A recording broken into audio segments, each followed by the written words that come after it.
everybody. Good morning. We're going to start today talking about real estate wholesalers. I know you've probably heard the term and you're not sure exactly what that means.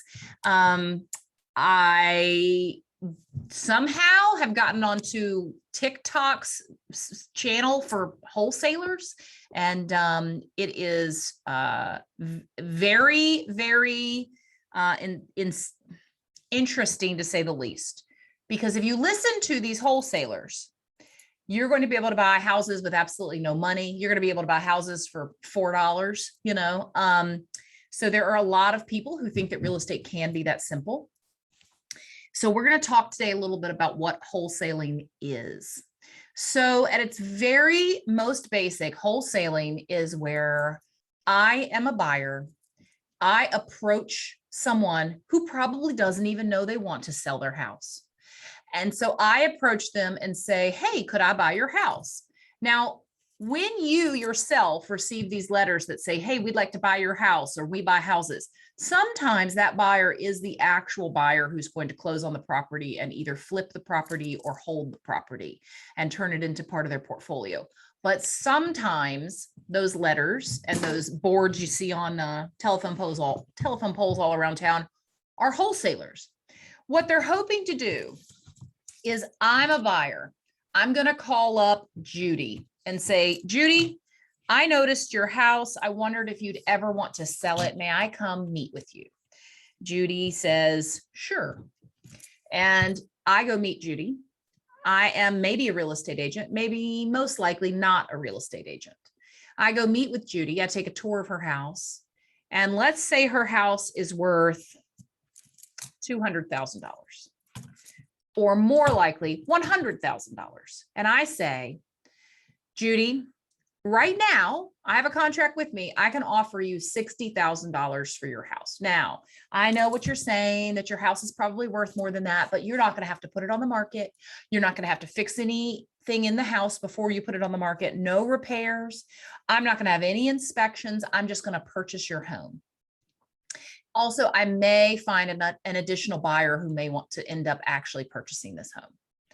Sign this contract. We'll close in 2 weeks. If I pay cash for it and I buy it, or sign this other contract and it's going to close in 90 days and I'm going to make it assignable. So some of these investor buyers are looking for both opportunities, right? They're looking to buy it for themselves, flip it or hold it, or they're looking to wholesale it. So if I'm going to wholesale it, I'm going to want, as the buyer, a long closing date, because I want enough time to find another buyer and assign the contract to the buyer for a fee. So during the 90 days that this property is waiting to go to closing, I'm hunting for a buyer, and there are all sorts of investment groups on Facebook and all over the place.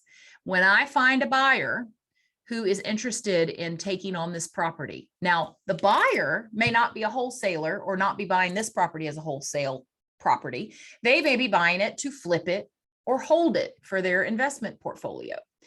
So they're going to buy it from me for a $10,000 fee.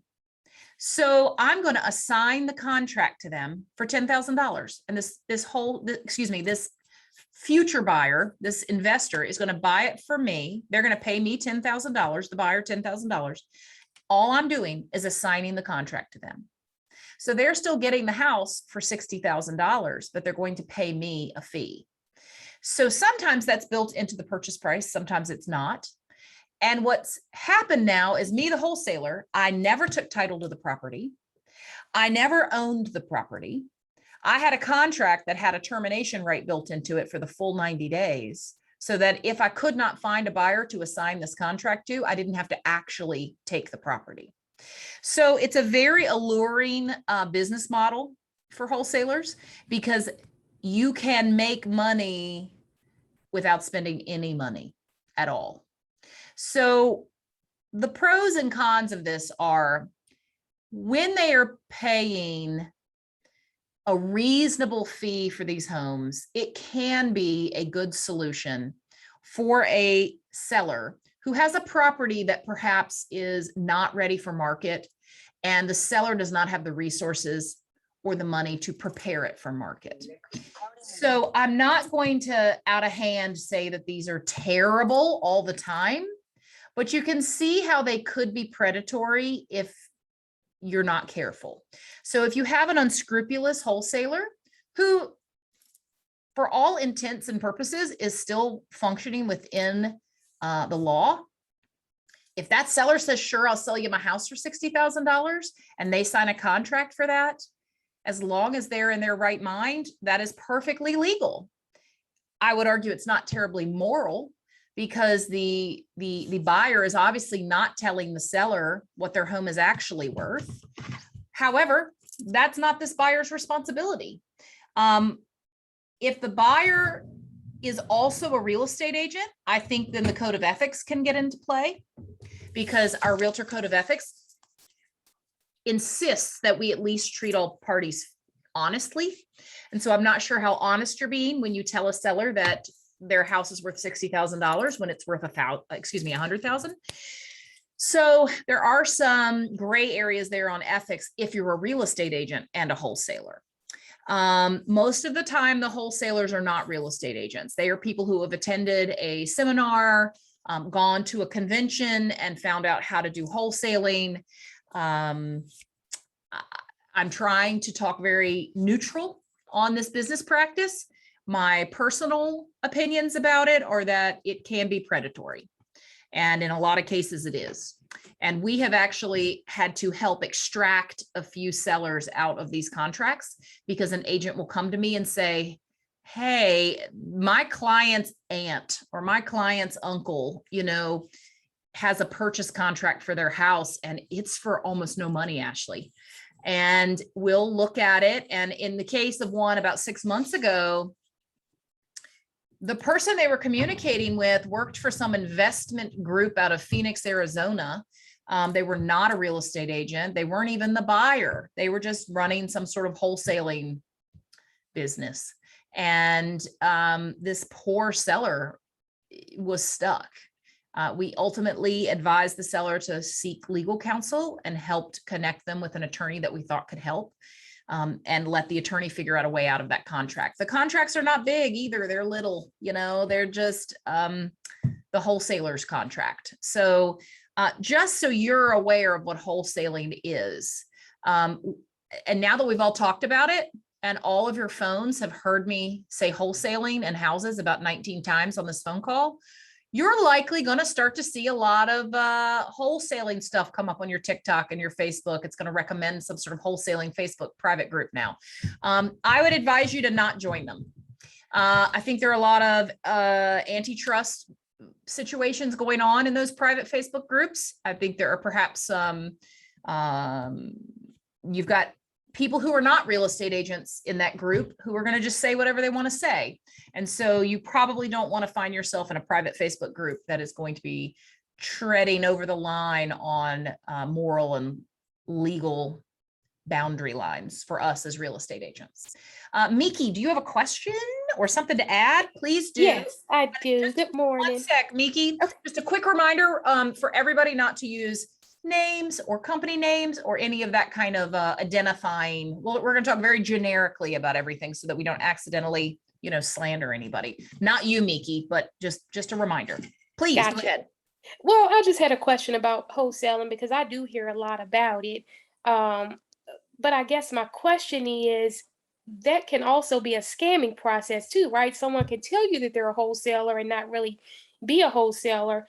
And how legit are those contracts that they're having people sign off on one end? Well, if a contract is legally binding, because all the parties are who they say they are, as long as there's no fraud involved, they are legally binding. So you may very well accidentally sell your house for $40,000 or $50,000 below market value. So that's why I'm saying that they can be predatory if people are not being very careful.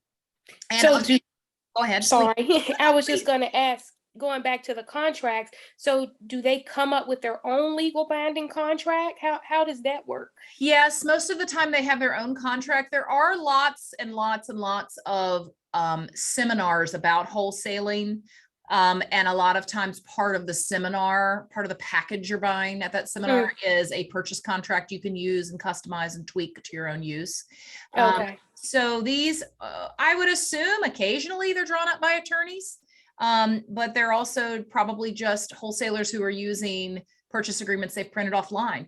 And just like any business model, there are going to be unscrupulous wholesalers, and they're going to be morally and ethically sound wholesalers, right? They're going to be people who are doing it the right way, and they're going to be people who are doing it the wrong way, just like any other industry. It's watching out for those red flags and at least understanding what wholesaling is. I think a lot of sellers don't even understand what wholesaling is. They think that person is buying their house and going to have their house, when really they're just assigning the contract. And if you look carefully on our purchase agreement, we have a checkbox for, will this contract be assignable or not assignable? Right. I always check non-assignable, unless, and I ask this of my buyers every time, do you plan on taking title to the home as you appear on the first page of the contract? Or, and they'll look at me, quizzically, and I'll say, or are you planning on setting up an LLC or a trust to take title to this property? And they go, no, we're just buying it as us. Great. Well, let's make it not assignable, because I want to give that seller some comfort level that we're not wholesalers. We're not going to be assigning the contract.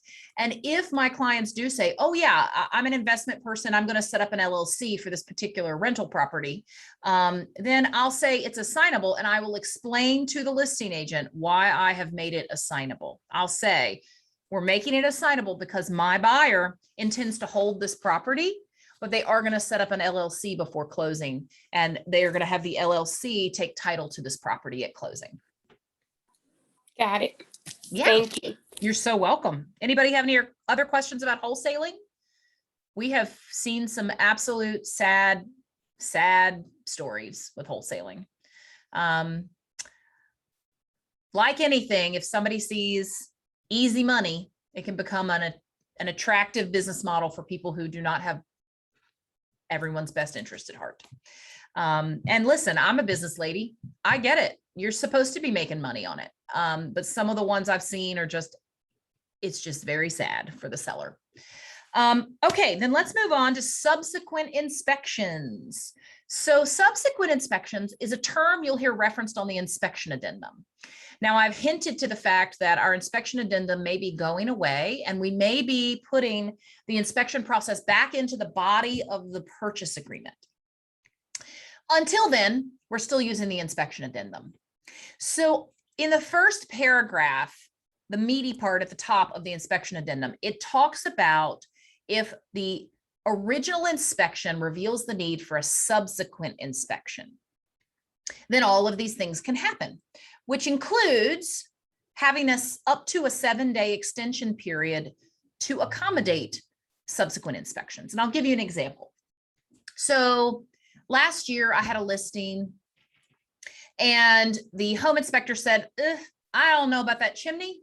He looks a little leany. I think you should probably have a structural engineer check on that. So we had a structural engineer come out.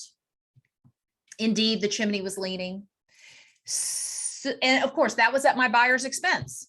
So subsequent inspections are always paid for by the buyer. Now, years ago, I used to see, like, if that had happened, the buyer's agent might have just written up on the ROC, on the removal of contingency form, seller to have structural engineer ensure the integrity of the chimney, right? Well, we revised the inspection addendum to say that's not fair. That's not fair to push that on the seller if you don't even know there's an actual problem. Now the seller's got to spend $350 on a structural inspection. And what was happening is buyer's agents were being real lazy, and we were putting all of that on the seller. And so my ROC as the buyer's agent might look like seller to have HVAC specialist come inspect the HVAC system, seller to have structural engineer come inspect and verify crack in foundation, seller to have, well, then the poor seller is paying, $500, $600 in subsequent inspections just to verify if the home inspector raised a red flag for a legitimate reason or not. Well, after much deliberation, in these committees we have at the association, we decided that really is part of the buyer's due diligence. It's the buyer's job to determine and to discover. It is not the seller's job to discover in the state of Virginia. That we are a buyer beware state. So that really should have been falling on the buyer as subsequent discovery. So the duty of the buyer is to try to find out as much information as they can about the property. That's called due diligence. So when this home inspector may raise a little red flag and say, I don't know about that crack in the basement, you should have a structural engineer look at it. It is the buyer's obligation to then spend the extra money and have a structural engineer come in and talk about the crack in the foundation or the leaning chimney, okay? Once the structural engineer has said, has filed their report, that concludes the discovery on that item, and the buyer may now ask for remedies, so long as the contract allows that, as long as the seller and the buyer didn't agree to have this as an as-is contract. So the subsequent inspections have to be paid for by the buyer. They have to fit into the inspection timeline, but our inspection addendum allows for up to a 7-day extension to accommodate any subsequent inspections. But, and this is where people get it wrong sometimes, and they call me because now we've made a mess. The inspection addendum is very clear that it is the buyer's agent's obligation to, in writing, notify the listing agent that you are exercising your right to a 7-day extension. Emails are fine. Don't do text messages. They just vanish sometimes, okay? Put it in an email. And what I say is, hey, Ryan, we just found out from the home inspection that it looks like something might be a little wonky with the chimney. We're going to have a structural engineer come out. I'm attaching the home inspection report because our inspection addendum says I only have 3 business days to deliver those reports once I receive them. Every time you receive a report, not once you get all of the reports. So I'm going to send him the home inspection report, and I'm going to say, we are formally requesting to use our up to our 7-day extension to accommodate a structural engineer to come out and look at that crack in the basement, chimney, whatever the case may be. And what I'm going to do, and this is, y'all know me, I love my best business practices. I'm going to carbon copy somebody else. So carbon copy me if you want to, okay? What I want to do is if that agent says, I never got that, I can go back and show, hey, but the other person did. I really did send it. They can send me a time-stamped delivery. Now, that's easy for me because I use Rebecca Hartley with Hartley Closings to do all of my transaction management, right? So I just carbon copy her on it. And that way she's got a carbon copy of what I sent out so that I can always prove that I really did send that notice of extension. Even if the listing agent did not reply back and say, sounds good or thumbs up, okay? Now, as a listing agent, I'm going to help a guy out. I'm going to hit reply all and say, got it. Just let me know when that's ready. Okay. Stop leaving your other agent hanging. They're looking for notice of having received it. Okay. So even if you just hit reply all and give them a thumbs up or an okay, just go ahead and acknowledge. It just helps everybody's anxiety come down a notch because we understand, great, I've closed that loop. I've asked for the extension and it has been acknowledged. Okay. And then make sure you're actually paying attention to the business days. Sometimes we have to ask for an extension. Last week, I had to ask for an extension on one of my transactions for the seller response time. I'm the listing agent. We just couldn't get all of our estimates in. We couldn't in 5 business days. And I'm going to tell you right now, on that inspection addendum, I am now making sure the seller response time is 5 business days. I'm not doing anything in 3 business days anymore. And as the buyer's agent, I'm doing a favor for the listing agent by putting in 5 business days.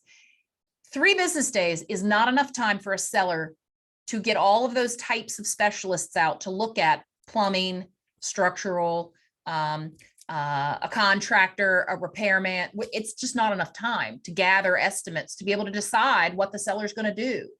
And what we're doing when we do these 3 business day seller response times is we're forcing the seller to make a decision on a repair request before they have the full estimates in. So then they end up saying, I mean, either I'm going to say yes, and I don't know how much it's going to cost, or I'm going to have to credit the repair remediation limit. Well, now the seller's giving the buyer a termination right. That's not ideal. We don't want to give a termination right if we can help it. So 5 business days is the minimum I'm going to do. I'm probably not doing anything longer than that. And Miki's asking, even on a 30-day closing, yes. Doesn't mean I'm going to take all 5 business days. I'm going to still hustle, but I want to make sure I have enough time to get estimates, because ideally I want the seller to commit to the repairs so that we don't let an exit strategy appear in our contract. So that is also an area where you can counter offer if you're the listing agent. And I have done so. I've crossed out the 3 and I've put in a 5. Now, writing up the repair request as the buyer's agent, 3 business days is plenty. You can take that home inspection report and in 3 days, muster up an ROC, a repair list.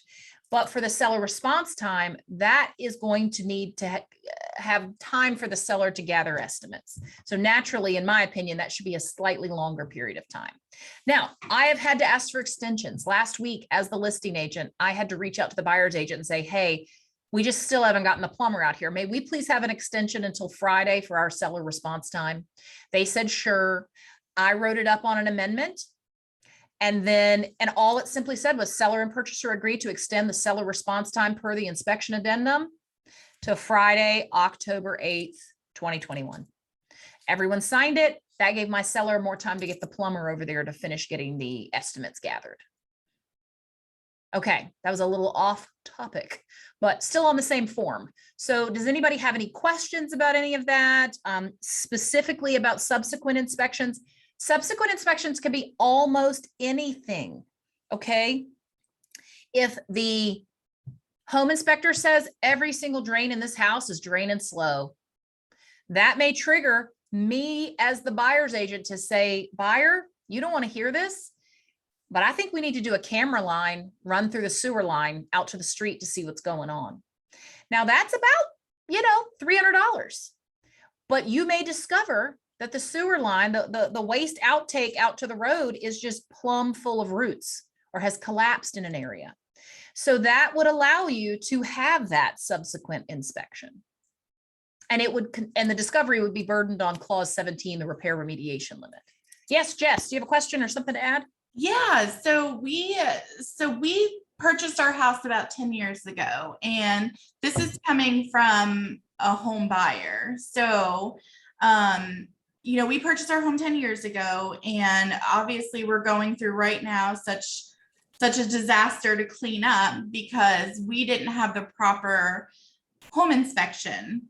So with that, it has affected us since then. So it's always important to find somebody that is going to be real with you and honest, even if you have to get a second opinion, a third opinion, whatever. You always want it. Real sells. That's what I tell everybody. Real really sells. So if somebody's going to be real with you, then go with that person. There's my 2 cents. Thank you, Jess. And 10 years ago, home inspectors did not have to be licensed through the state of Virginia. So they might have been ASHI certified, but they didn't have to be licensed through the state of Virginia. As of 2-3 years ago, they do have to be licensed through the state of Virginia. So, and that was something we had all been pushing for a long time. And even home inspectors had been saying, no, we should be licensed. We should be licensed through the state of Virginia. I will tell you, it's only if they do it for compensation. So you might have a brother-in-law who's a home inspector that doesn't charge, it's just something they do on the side. And they can do free inspections. They don't have to be licensed in the state of Virginia. So it's only if you're doing it for compensation. And Stevie is saying, please check DPOR for licenses. All you have to Google is DPOR license lookup. It's the same way I look you guys up. So when you do that, you can look and see and make sure that they're licensed. All right. Any other questions about subsequent inspections? Anybody? Ashley, Yes. Hey there, I- Rich. hey, I'm sorry I joined late, so I don't know exactly what you talked That's about. okay. However, I love to repeat myself. No problem. I like to. no, there's one question that I don't understand why this is even in the contract because, and it comes down to in the LAR contract, it's under section 22H, which is the limitation for repairs. When an agent puts in there $1,000 and you're obviously representing the seller and they see this $1,000 limit, everybody says, well, I'm not paying it. I'm not going to fix anything over $1,000, but we all know it's going to be above that. So why is that even in there? How do you even get around that? So the reason why it's in there is because the state of Virginia really can't be just a straight due diligence state. We have a lot of statutes on the books in Virginia that will contradict a true due diligence period, which would look like, hey, the buyer's going to put in a due diligence fee of an additional $1,000, non-refundable if they don't close. And that would give the buyer a termination right for any reason whatsoever during the inspection period. So no negotiations. Virginia law doesn't really jive with that. North Carolina has that. Lots of states have that. But us being a buyer beware state and some of the statutes we have in place, it won't really work right.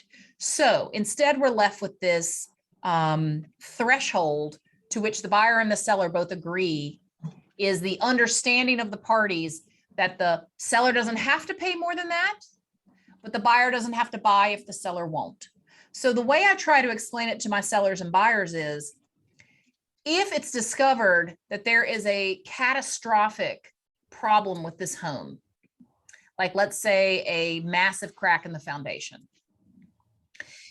the seller is not burdened with doing the repair because they may not be able to afford the repair, but the buyer also isn't burdened with taking on that repair and having to close on the house.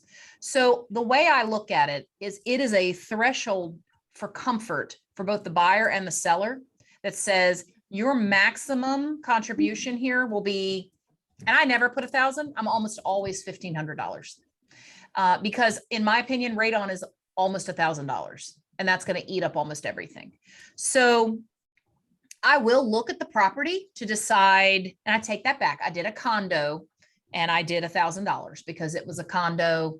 There's really not anything that's going to need to be fixed on it. So I do take the condition of the property in consideration when I'm putting in that threshold there, but you also have to take into consideration how much money the seller has to put towards repairs. It may be a distressed property and the listing agent's telling you the seller doesn't have any money for repairs. So what you need to ask your buyer when you're writing this up is, at what level do you want the seller to address repairs? But let's also keep in mind, if we put that too high, the seller's going to turn us down. I doubt there's a seller who's going to say, I'll pay up to $5,000 in repairs, otherwise they would have already done those repairs. If you think there's $5,000 worth of repairs on that distressed property, the seller's probably not going to say yes to that. So there is a fine line between ruining your negotiating and protecting your buyer. I have found those numbers, as you're pointing out, Rich, to be arbitrary. Because if discovery is made in excess of that repair remediation amount or that limitation amount, as the LAR contract calls it, then what's going to happen is the buyer and seller are going to start negotiating again. And they're all going to do it verbally because there really isn't room in the RVAR contract for negotiations. It's seller will address everything or seller will credit the repair remediation limit. But we all know that we start verbally renegotiating with each other so that we can try to hold the transaction together. But ultimately, it's just a threshold of protection for both the buyer and the seller. Neither one is going to have to be responsible for some sort of catastrophic discovery. Now, the seller obviously is left holding the bag, but they maybe don't have to pay for it. They can just put it back on the market as is and take less for the house, but they don't have to come out of pocket for a $10,000 foundation repair. Right. Did that answer your question? Yeah, it does. I just wanted to see how to go around it because, I mean, before coming over, I've had deals basically fall through because of that. For instance, they had a house that was the original roof. They were selling it. And the first offer came in and we did the repair request. And then it comes down to it and they go, well, we want a new roof on the house. Mhm. And they're like, no, we're not putting a new roof on a house that we're moving out of. And then we got it slapped with immediately with termination of contract, release of contract, Mhm. which I'm like, who puts in a brand new roof on a house that they're leaving when there's a $2,500 limit that they're Right. going with? And it is what it is. It actually sold for more when we put it back on the market. And Yes. Good. so, but I mean, I just don't understand why it's there because I know that the sellers look at it and they're like, oh, I'm only responsible up to $1,000. I'm not paying a cent more than $1,000. But we all know that repairs, the quotes are not actual. right. And it's going to be more than that. But they look at it as that is where I'm going to, and that's all I'm doing. And I will make sure that I stay at that level. And it could kill a deal. And I was wondering why it's there. And Rich, it is our job to educate our sellers. And I tell them when we're reviewing a contract, I just did one this past weekend and they put in $1,000. And I said, y'all, we're going to spend more than $1,000, sellers. We're going to hope the discoveries come in below $1,000. But I'm going to tell you right now that if those estimates come in at $1,500 or $1,400, my recommendation to you, the sellers, is going to be pay it, get it done. It's not worth $200, $300, $400 to give the buyer a termination right.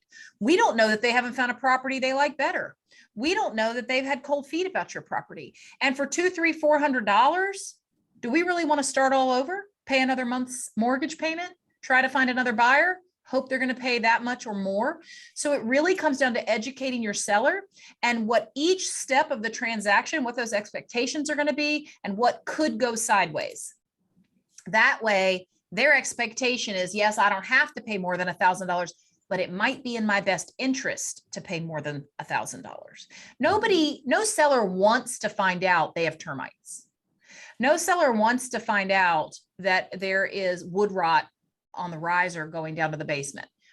But this happens sometimes, and it's our job as a listing agent to prep our seller for that. It's also the buyer's agent's job to educate the buyers to say, okay, so the seller's saying they'll contribute the $1,000 in lieu of repairs, but they also submitted estimates with that showing that it's really only $1,400 to get it done. Do you guys want to go ahead and close on this property as is, or have them maybe pay the $1,000 to that contractor and we'll pay the other $400 after closing? It's about having that open conversation and guessing where something might go before you're there. That way, everybody's expectations are set up to be realistic. And that's where I'm going to chime in too. Please. Read that clause, read that clause, read that clause, understand it, read it backwards, read it forwards. Mhm. So you can explain it to your buyers, you can explain it to your sellers, because it's all, like Ashley said, education. That's all it is. And, personally with my son, we had the exact same thing. And I had a very experienced agent that was very involved at RVAR that absolutely knew better as the listing side. And when his client got to that cap that was written in the contract, they're like, oh, we're done. We're not making any more repairs. And I'm like, it doesn't work that way. That's not what you agreed to when you signed that ROC. When you sign the ROC saying you are making these repairs, it doesn't matter if it was $1,000. You're fixing what's on that list, and that's what you've agreed to. Right. So understand what that means in the contract so you can explain it to your clients. So you Yes, don't run because into that issue. In Jennifer's case, the sellers agreed to the removal of contingency list. And then when the contractor got to $1,000, they stopped on an incomplete ROC list saying, oh, but we've paid our cap.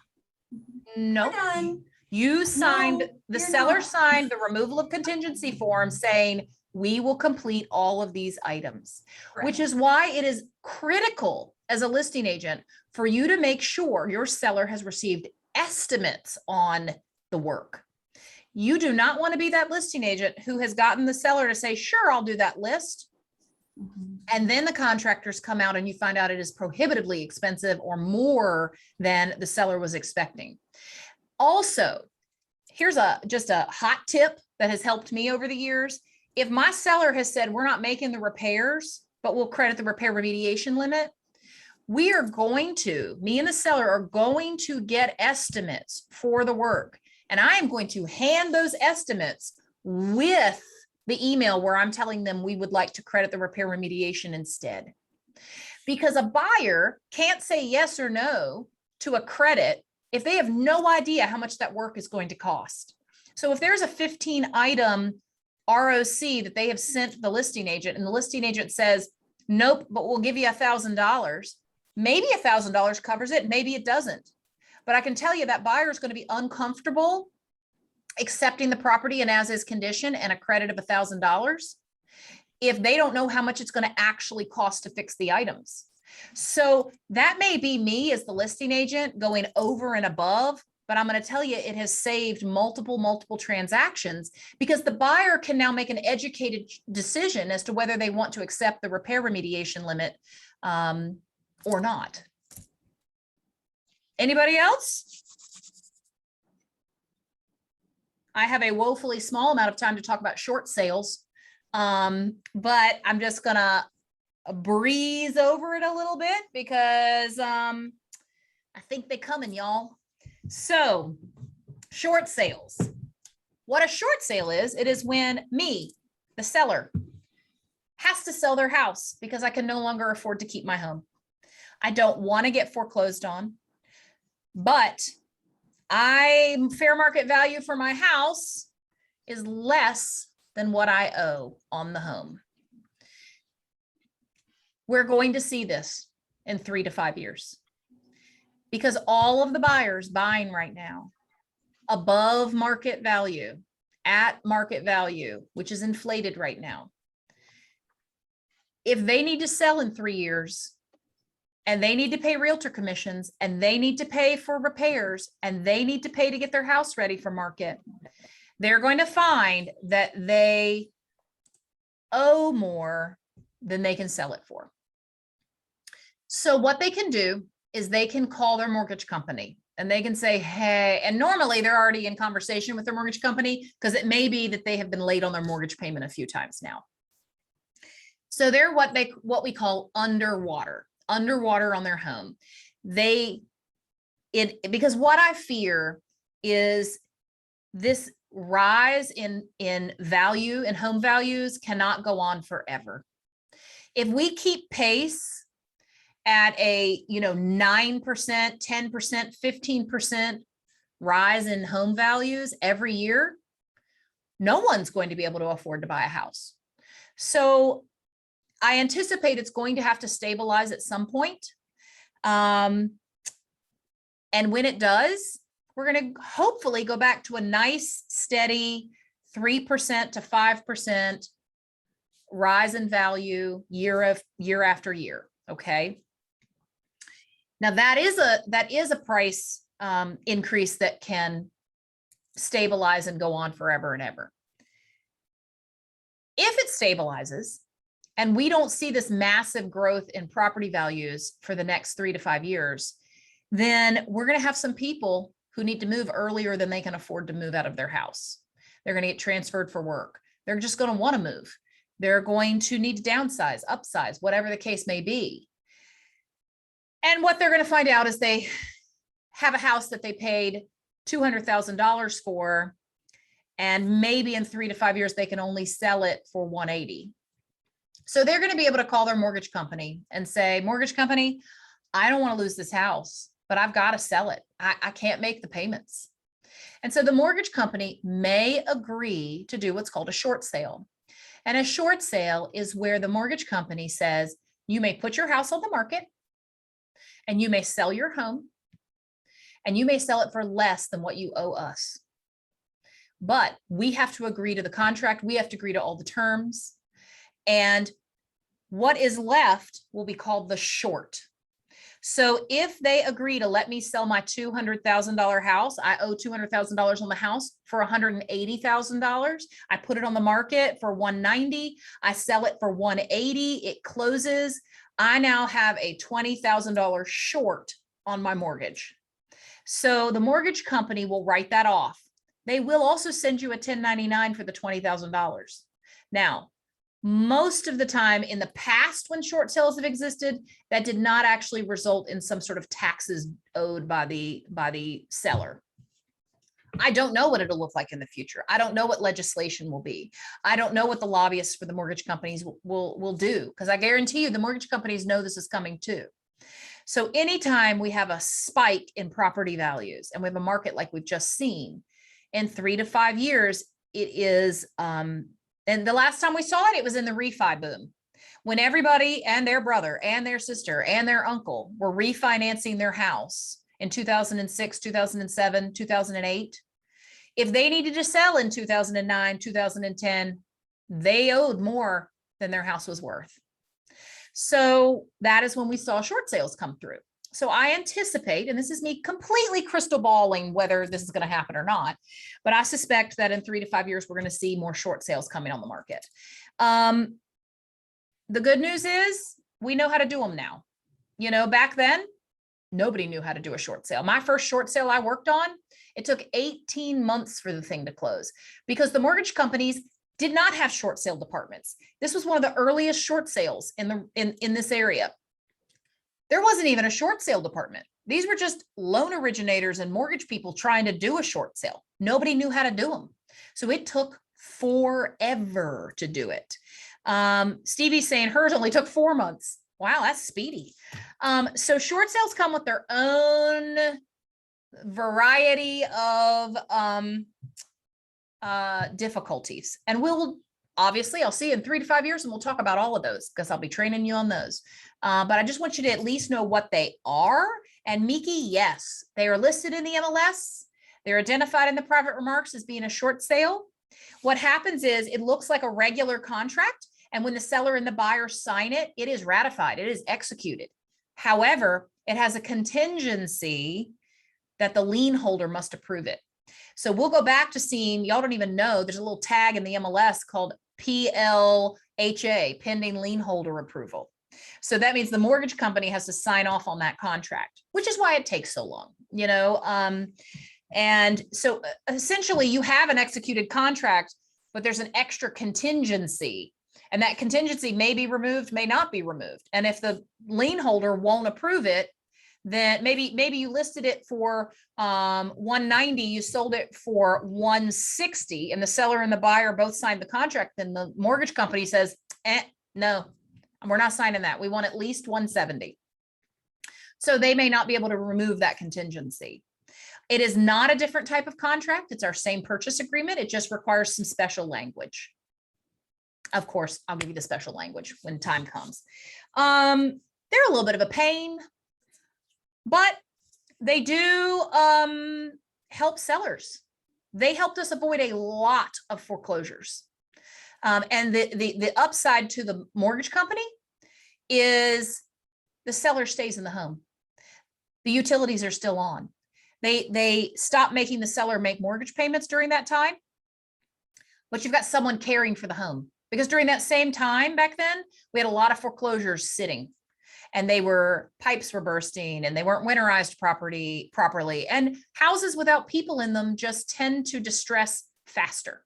So it did at least serve the purpose that the mortgage company had, basically a live-in manager living at the property, making sure everything was still working properly. So it did have some upsides to it, especially for us not to end up with even more distressed properties on the market.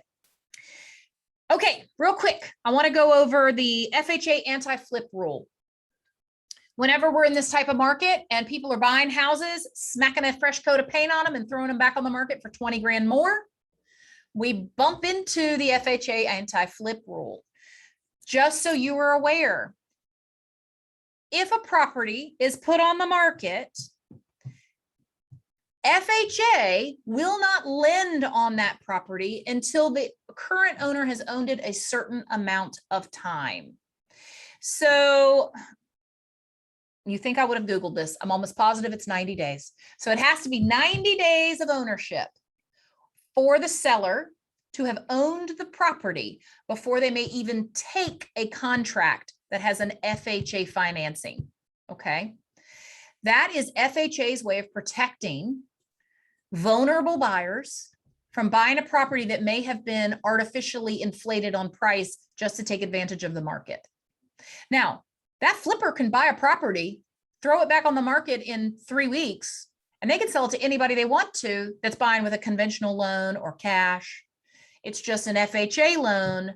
They wouldn't be able to take that loan. So keep in mind, if you are working with an FHA buyer and they see a beautifully flipped home, hop on CRS tax data, hop on the tax records and see how long that current owner has owned that property, because that's something you want to be aware of. It's going to be a very disappointing moment when your buyer realizes they can't close on that property for a long time because maybe it's only been owned for 30 days by the seller. You guys get a ratified contract on it with your FHA buyer, and you realize you got to wait 2 more months before you can even write a new contract on it. Well, that house is going to be gone. So just make sure you're saving some heartache for your buyer if they are an FHA buyer, to make sure that that property has been owned by the seller for more than 90 days. Jennifer, is it 90 days, 30 days? I think it's 90 days. I think it's 90 days too. I mean, Care to Google that for me while I open it up to questions? I really do research things, y'all. Sorry. With that it's being 90 said, days. It's 90 days. Great. Yes, Rich. with that being said, you go like, for instance, the house that I had that issue with the roof and they wanted it fixed. I went on the tax records in Bedford County.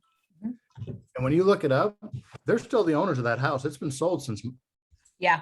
They're a little June. slow. It's a little bit slow. Everybody's so- understaffed. Is that, how do you go about doing that for So the FHA? you can imagine most of the time it's a flipped house. You know, you can tell if somebody's lived there more than 90 days or ever lived there. You know, you go into a house and you can tell it's got new countertops, new paint. I mean, you know what a flipped house looks like. And a So lot of times it's on the MLS, you can tell too. Like if Yes. it's sold on the MLS, you can see that. as True. You well. can look at the old history of the property on Or MLS. anything like that? Right. It's most of the time this is going to apply to flippers, Mhm. obviously, because no one else is going to hold a property for that short amount of time except a flipper. Yeah. Daniela, do you have a question?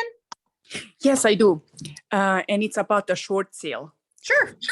So if you have a buyer and you are trying to put in an offer, so would you just do a full price offer, or do you think there's some space to negotiate? Sometimes there's space to negotiate. And as a buyer's agent, I would probably negotiate because I'm going to find out, no, they can't sell it for that. And then I'll be able to decide if we want to buy it at the higher price. But at least then I'll know what the threshold for the mortgage company is, what their lowest amount they take is. So I probably would still negotiate it as a buyer's agent, unless I had been told by the listing agent, this is the, and you'll see this in Medicare sales. If there's a Medicare sale, and Stevie's done one, and it is a learning experience, a Medicare sale has to be priced at the tax assessed value. They literally will not allow it to be sold for less than the tax assessed value. So unless the listing agent is telling me something like that, I'm probably going to negotiate.